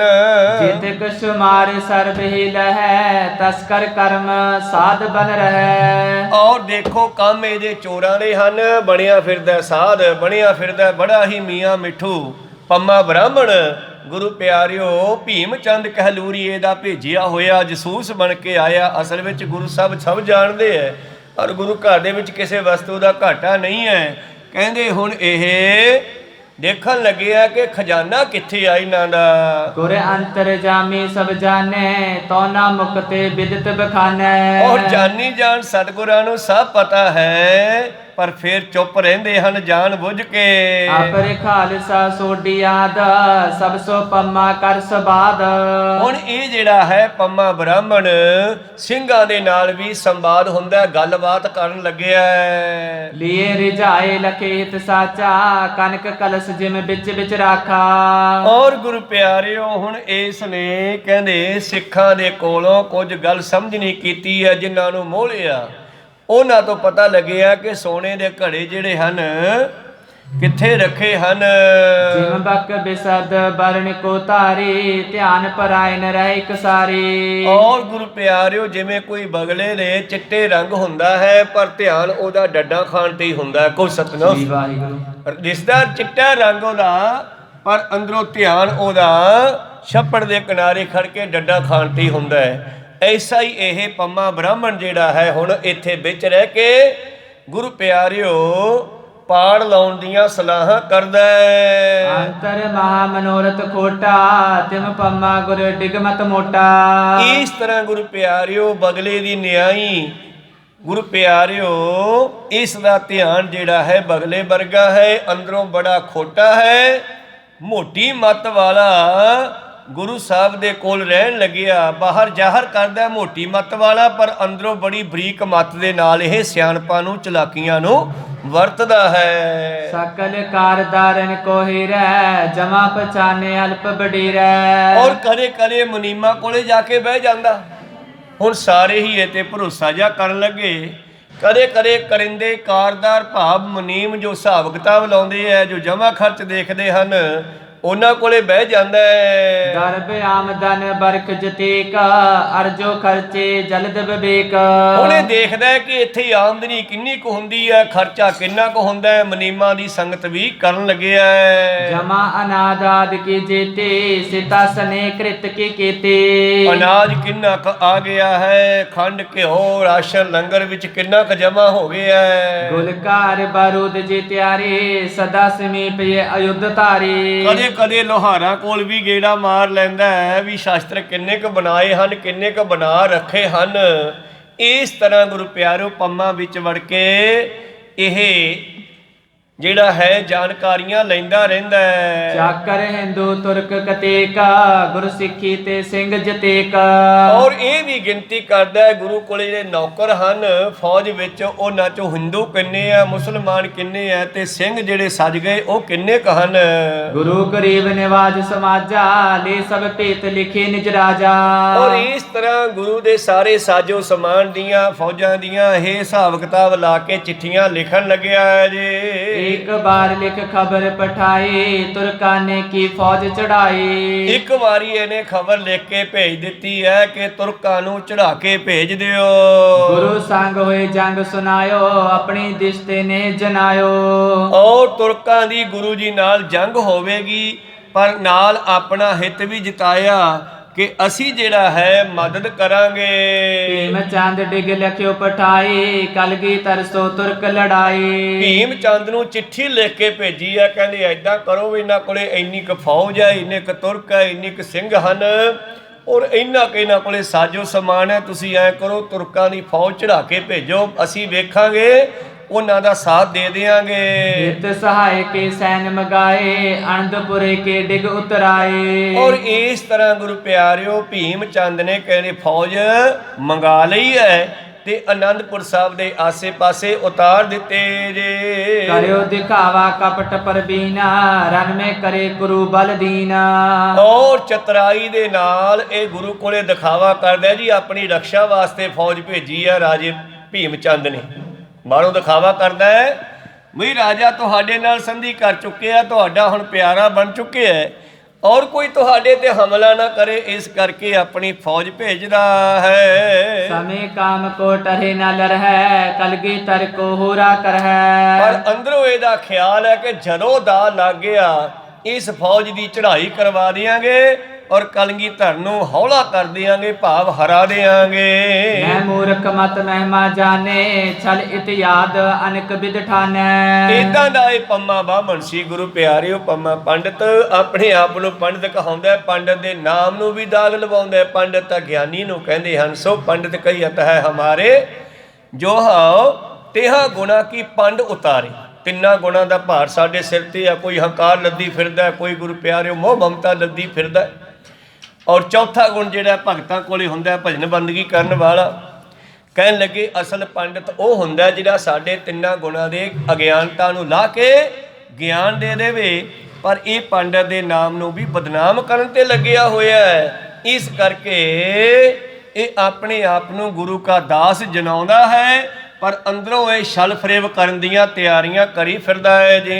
तुर्क सैन टर के हट गए गिरपत दल को रुखसद दए। ਔਰ ਗੁਰੂ ਪਿਆਰਿਓ ਕਹਿੰਦੇ ਮੂਰਖ ਬੁੱਧੀ ਵਾਲਾ ਗੁਰੂ ਜੀ ਦੀ ਮਹਿਮਾ ਨੂੰ ਜਾਣਦਾ ਨਹੀਂ। ਇੱਕ ਵਾਰ ਇਹ ਤੁਰਕਾਂ ਦੀ ਸੈਨਾ ਆਈ ਤੇ ਕੁਝ ਸਮਾਂ ਲਾ ਕੇ ਚਲੀ ਗਈ। ਪਹਾੜੀ ਸੈਨਾ ਨੂੰ ਰੁਖਸਤ ਕਰ ਦਿੱਤਾ ਹੈ ਔਰ अपनो आपा करे जनाबना हम है दास आपके पावन। ਔਰ ਆਪਣੇ ਆਪ ਨੂੰ ਇਹ ਪੰਮਾ ਬਾਹਮਣ ਜਿਹੜਾ ਹੈ ਗੁਰੂ ਕਾ ਦਾਸ ਕਹਾਉਂਦਾ ਹੈ। सिखे तर समन रमी होए जथा पार दी रीति सोए। ਔਰ ਇਹਦੀ ਰੀਤ ਹੈ ਸ਼ਿਕਾਰੀਆਂ ਦੀ ਨਿਆਈ। ਪਾਤਸ਼ਾਹ ਦਾ ਬਚਨ ਹੈ ਨਾ ਆਸਾ ਜੀ ਕੀ ਵਾਰ ਚ ਕਿ ਜਿਹੜਾ ਸ਼ਿਕਾਰੀ ਹੈ ਉਹ ਬੜਾ ਝੁਕਦਾ ਹੈ, ਪਰ ਉਹਦੇ ਝੁਕਣ ਦਾ ਕਾਰਨ ਇਹ ਨਹੀਂ ਕਿ ਉਹ ਬੜਾ ਪਿਆਰ ਕਰ ਰਿਹਾ ਹੈ, ਉਹ ਤਾਂ ਜਾਨਵਰ ਨੂੰ ਸ਼ਿਕਾਰ ਕਰਨ ਵਾਸਤੇ ਝੁਕ ਰਿਹਾ ਹੈ।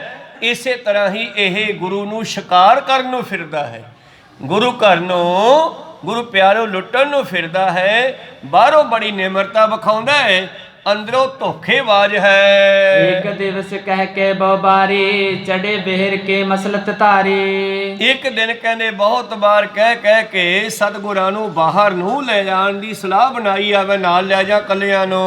करो खीर फिरो बन हीरो जहाँ कोल पाड़े मृग शेरो। ਔਰ ਬਾਹਰ ਇਹਨੇ ਤੁਰਕਾਂ ਦੀ ਫੌਜ ਬਿਠਾ ਦਿੱਤੀ ਹੈ ਔਰ ਗੁਰੂ ਪਿਆਰਿਓ ਤੇ ਸਤਿਗੁਰਾਂ ਨੂੰ ਕਹਿੰਦਾ ਚਲੋ ਜੀ ਆਪਾਂ ਸ਼ਿਕਾਰ ਖੇਡਣ ਚੱਲੀਏ ਜੰਗਲਾਂ ਵੱਲ। श्री कलगीधर कीन चढ़ाए संग खालसा पट समुदाय।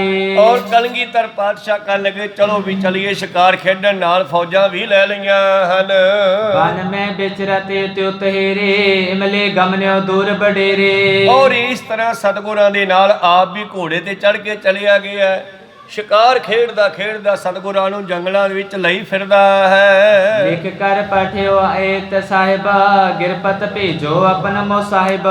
ਔਰ ਗੁਰੂ ਪਿਆਰਿਓ ਹੁਣ ਇਸ ਨੇ ਤੋਰੀਓ ਸੁਨੇਹਾ ਵੀ ਭੇਜ ਦਿੱਤਾ ਰਾਜੇ ਭੀਮ ਚੰਦ ਕੋਲੇ ਵੀ ਗੁਰੂ ਸਾਹਿਬ ਨੂੰ ਮੈਂ ਜੰਗਲਾਂ ਵੱਲ ਲਿਆਇਆ ਹਾਂ ਪਹਾੜ ਆਪਣੇ ਸ਼ਿਕਾਰ ਦੇ ਬਹਾਨੇ, ਤੇ ਤੁਸੀਂ ਆਪਣਾ ਜਰਨੈਲ ਭੇਜੋ। भीम चंद पट बीन बीन कर होते समीपी पठे शीघ्र धर। ਭੀਮ ਚੰਦ ਨੇ ਦਾ ਜਾਣ ਕੇ ਬੜੀ ਤੇਜ਼ੀ ਦੇ ਨਾਲ ਆਪਣੀ ਜਰਨੈਲ ਤੇ ਫੌਜ ਭੇਜਣੀ ਕੀਤੇ ਹੈ। इत ते गुर पहुँचे जब दूर आन मिले तत्काल हजूर। ਔਰ ਗੁਰੂ ਪਾਤਸ਼ਾਹ ਜੀ ਜੰਗਲ ਵਿੱਚ ਜਦ ਪਹੁੰਚੇ ਤੇ ਉਹ ਸਾਰੇ ਰਾਜੇ ਦੇ ਵਜ਼ੀਰ ਜਰਨੈਲ ਜਿਹੜੇ ਸਨ ਆ ਮਿਲੇ ਜੀ। नमो ठान सन्मान करंते कर्ण अखीर सो थल करंते। ਔਰ ਉਹ ਵੀ ਜਿਹੜੇ ਸਨ ਸਤਿਗੁਰਾਂ ਦੇ ਕੋਲ ਆ ਕੇ ਨਮਸਕਾਰ ਕਰਦੇ ਐ। ਤੇ ਹੋਰ ਕਹਿੰਦੇ ਜੀ ਗਾਹਾਂ ਚੱਲਦੇ ਆ, ਉੱਥੇ ਬਹੁਤ ਜਾਨਵਰ ਹਰ ਸ਼ਿਕਾਰ ਕਰਨ ਲਈ। ਪਹੁੰਚੇ ਬੜ ਅਰਨ ਮੈਂ ਜਾਏ, ਤੈਤੇ ਨਿਕਸ ਸ਼ੇਰ ਦੋ ਆਏ। ਔਰ ਚਲਦੇ ਚਲਦੇ ਜੰਗਲ ਦੇ ਵਿੱਚ ਅੱਗੇ ਪਹੁੰਚ ਗਏ, ਅੱਗੋਂ 2 ਸ਼ੇਰ ਨਿਕਲ ਆਏ। ਕਹਿੰਦੇ ਰਜਪੂਤਨ ਕਰ ਜੋਰ ਉਚਾਰੇ, ਖਰੇ ਆਪ ਪ੍ਰਭ ਕਰੋ ਨਿਹਾਰੇ। ਔਰ ਗੁਰੂ ਪਿਆਰਿਓ, ਰਾਜਪੂਤ ਜਿਹੜੇ ਜਰਨੈਲ ਉਹਦੇ ਆਏ ਸੀ ਤਕੜੇ ਯੋਧੇ ਕੋਈ, ਉਹ ਕਹਿਣ ਲੱਗੇ ਮਹਾਰਾਜ ਦੇਖੋ ਇਹਨਾਂ ਸ਼ੇਰਾਂ ਨੂੰ, ਕਰਾ ਚੋਲ ਸੋ ਜੰਗ ਹਮਾਰਾ, ਇਨ ਤੇ ਮਰੇ ਕੇ ਲਹਿ ਮਾਰਾ। ਕਹਿਣ ਲੱਗੇ ਇਹ ਸਾਨੂੰ ਮਾਰਨਗੇ ਜਾਂ ਅਸੀਂ ਇਹਨਾਂ ਨੂੰ ਮਾਰ ਦੇਵਾਂਗੇ। ਬਲ ਦਿਖਾਏ ਚੈ ਪ੍ਰਭੂ ਰੇ ਜਾਏ, ਦਵੈ ਰਜਪੂਤ ਸਮੁਖ ਹੋਏ ਧਾਏ। ਔਰ ਸਤਿਗੁਰੂ ਪਾਤਸ਼ਾਹ ਜੀ ਨੂੰ ਆਪਣਾ ਜ਼ੋਰ ਦਿਖਾਉਣ ਵਾਸਤੇ 2 ਰਾਜਪੂਤ ਭਾਵ ਉਹਦੇ ਜਰਨੈਲ ਰਾਜੇ ਭੀਮ ਚੰਦ ਦੇ ਸ਼ੇਰਾਂ ਵੱਲ ਗਏ ਹਨ। ਸ਼ੇਰਨ ਕੋ ਸਹਿਸੇ ਪ੍ਰਿਯਗਾਰੇ, ਆਪਣੇ ਖੜਗ ਓਜ ਕਰ ਮਾਰੇ। ਔਰ ਸ਼ੇਰਾਂ ਦਾ ਸ਼ਿਕਾਰ ਕਰਨ ਲੱਗੇ ਤੇ ਆਪਣੀਆਂ ਤਲਵਾਰਾਂ ਨਾਲ ਢਾਲਾਂ ਤੇ ਰੋਕ ਕੇ ਇਹਨਾਂ ਨੇ ਸ਼ੇਰ ਮਾਰ ਦਿੱਤੇ ਜੀ। ਘਾਤ ਕਰੇ ਗਿਰ ਭੂਮੀ ਪਾਰੇ, ਬਿਕ ਗੁਰ ਉਰ ਪ੍ਰਸੰਨਤਾ ਟਰੇ। ਔਰ ਸ਼ੇਰਾਂ ਨੂੰ ਮਾਰ ਕੇ ਇਹਨਾਂ ਨੇ ਸਲਾਹ ਕੀਤੀ ਅਸੀਂ ਗੁਰੂ ਸਾਹਿਬ ਨੂੰ ਖੁਸ਼ ਕਰ ਲਵਾਂਗੇ। ਬਖਸ਼ੋ ਸਿਰ ਪਾਉ ਅਰ ਧਨ ਕੋ, ਉਤਰੇ ਵੇਰ ਦੇਖ ਸ਼ੁਭ ਬਨ ਕੋ। ਔਰ ਸਤਿਗੁਰਾਂ ਨੇ ਉਹਨਾਂ ਨੂੰ ਬਹੁਤ ਸਾਰੇ ਸਰੂਪਾ ਅਤੇ ਸਤਿਕਾਰ ਦੇਣਾ ਕੀਤਾ ਹੈ। ਔਰ ਜੰਗਲ ਦੇ ਵਿੱਚ ਹੀ ਇੱਕ ਥਾਂ ਤੇ ਸਤਿਗੁਰੂ ਹੇਠਾਂ ਉਤਰੇ ਆਏ ਜੀ। ਮਹਾਪ੍ਰਸਾਦ ਤਿਆਰ ਕਰਵਾਏ, ਅਚੋ ਪ੍ਰਭੂ ਅਰ ਭੱਟ ਸਮਦਾਏ। ਔਰ ਉੱਥੇ ਬਹੁਤ ਸਾਰਾ ਪ੍ਰਸ਼ਾਦ ਤਿਆਰ ਕਰਵਾਇਆ ਗਿਆ ਤੇ ਸਭ ਨੇ ਛਕਣਾ ਕੀਤਾ ਹੈ ਜੀ। ਰਾਜਪੂਤ ਬੰਧਨ ਕਰ ਗਏ, ਸ਼੍ਰੀ ਪ੍ਰਭ ਚੜ ਕਰ ਪੁਰ ਮਹਿ ਆਏ। ਔਰ ਜਿਹੜੇ ਰਾਜੇ ਦੇ ਭੇਜੇ ਜਰਨੈਲ ਸਨ, ਆਪਣਾ ਜ਼ੋਰ ਦਿਖਾ ਕੇ ਵੀ ਅਸੀਂ ਸ਼ੇਰਾਂ ਦਾ ਸ਼ਿਕਾਰ ਕਰ ਲੈਨੇ ਆ, ਵਾਪਸ ਚਲੇ ਗਏ ਤੇ ਗੁਰੂ ਸਾਹਿਬ ਵਾਪਸ ਆ ਗਏ ਜੀ। ਉਤਰ ਤੋ ਰਗ ਤੇ ਕੇ ਬਿਸਰਾਮੋ, ਸੰਕਟ ਮਿਟੇ ਲੀਏ ਚਿਨ ਰਾਮੋ। ਔਰ ਸਤਿਗੁਰੂ ਪਾਤਸ਼ਾਹ ਜਿਨ੍ਹਾਂ ਨੇ ਦਰਸ਼ਨ ਕਰੇ ਆ, ਸੰਕਟ ਮਿਟ ਜਾਣ, ਆਪਣੇ ਘੋੜੇ ਤੋਂ ਉਤਰ ਕੇ ਆਰਾਮ ਕਰਨ ਲੱਗੇ ਜੀ ਦੋਹਰਾ। ਇਸ ਪ੍ਰਕਾਰ ਪੰਮਾ ਰਹਿ, ਕਪਟ ਰਖੇ ਚਿਤ ਮਾਹੇ। ਇਸ ਤਰ੍ਹਾਂ ਗੁਰੂ ਪਿਆਰਿਓ ਪੰਮਾ ਵਾਮਣ ਜਿਹੜਾ ਹੈ, ਜਿਹੜਾ ਭੀਮ ਚੰਦ ਹੈ, ਉਸ ਦਾ ਇਹ ਜਸੂਸ ਹੈ। ਪਰ ਗੁਰੂ ਸਾਹਿਬ ਦੇ ਕੋਲ ਇਹ ਸੰਧੀ ਦੇ ਬਹਾਨੇ ਰਹਿਣ ਲੱਗਿਆ ਹੈ। ਛਲ ਫਰੇਬ ਅੰਦਰ ਹੈ ਤੇ ਬਾਹਰੋਂ ਸਿੱਖ ਸਮ ਬਾਹਰ ਪ੍ਰੇਮ ਕੋ ਕਰ ਹੈ, ਜਨਾਵਨ ਪਾਹੇ। ਬਾਹਰੋਂ ਆਪਣੇ ਆਪ ਨੂੰ ਸਿੱਖਾਂ ਦੇ ਨਿਆਈ ਬੜਾ ਪ੍ਰੇਮੀ ਜਨਾਉਂਦਾ ਸਤਿਗੁਰਾਂ ਨੂੰ। ਲਗੇ ਦੀਵਾਨ ਗੁਰੂ ਕੇ ਪਾਸ, ਬੈਠੇ ਆਨ ਸਨੇਹ ਪ੍ਰਕਾਸ਼। ਔਰ ਦੀਵਾਨ ਸਜਦਾ ਤੇ ਬੜੇ ਪ੍ਰੇਮ ਨਾਲ ਸਤਿਗੁਰ ਦੇ ਸਾਹਮਣੇ ਬਹਿੰਦਾ ਹੈ। ਅਨਕ ਪ੍ਰਸੰਗਨ ਬਾਤ ਚਲਾਵੈ, ਸ਼੍ਰੀ ਪ੍ਰਭ ਕੋ ਬਹੁ ਬਿਦ ਸਮਝਾਵੈ। ਔਰ ਗੁਰੂ ਸਾਹਿਬ ਦੇ ਨਾਲ ਅਨੇਕਾਂ ਤਰ੍ਹਾਂ ਦੀਆਂ ਗੱਲਾਂ ਕਰਦਾ, ਰਾਜੀਆਂ ਦੀਆਂ ਗੱਲਾਂ ਕਰਦਾ। ਹੋਰ ਕੀ ਕਹਿੰਦਾ ਗੁਰੂ ਸਾਹਿਬ ਨੂੰ, ਗੁਰੂ ਸਾਹਿਬ ਸੁਣਦੇ ਆ ਕਿ ਨਹੀਂ, ਇਹ ਵਿਚਾਰਾ ਆਪਾਂ ਅਗਲੇ ਦੀਵਾਨਾਂ ਵਿੱਚ ਸਰਵਣ ਕਰਾਂਗੇ। ਹੁਣ ਸਮਾਂ ਸਮਾਪਤੀ ਤੇ ਰੋਕਣ ਦੀ ਆਗਿਆ ਬਖਸ਼ੋ। ਬੋਲਦਿਆਂ ਅਨੇਕਾਂ ਅੱਖਰ ਬਾਅਦ ਘਾਟ ਹੋ ਜਾਂਦੇ। ਸਿੱਖ ਸੰਗਤਾਂ ਦੇ ਸਤਿਗੁਰੂ ਬਖਸ਼ਣ ਯੋਗ ਹੈ, ਬਖਸ਼ ਲੈਣਾ ਜੀ। ਸਮਾਪਤੀ ਕਰੀਏ। हे अच्युत हे पार ब्रह्म अविनाशी अविनाश, हे पूरन हे सर्व मैं दुख पंजन गुणतास। हे संगी हे निरंकार हे निर्गुण सब टेक। हे गोविंद हे गुण निधान जाके सदा विवेक। हे अपरंपर हर हरे ऐती हो बनहार। हे संत तह कै सदा संग निदारा आधार। हे ठाकुर हूँ दासरो मैं निर्गुण गुण नहीं कोय। नानक दीजै नाम दान राखो ही परोए। आए प्रभ शरणागति कृपा निध दयाल। एक अखर हर मन बसत नानक होत निहाल। एक ओंकारा सतगुरु ते प्रसाद सच होए। वाहिगुरु जी की फतेह है। विघ्न विनाशन सोए। वाहिगुरु जी की फतेह है। विघ्न विनाशन सोए। वाहिगुरु जी का खालसा वाहिगुरु जी की फतेह। बहुत बहुत धन्यवाद।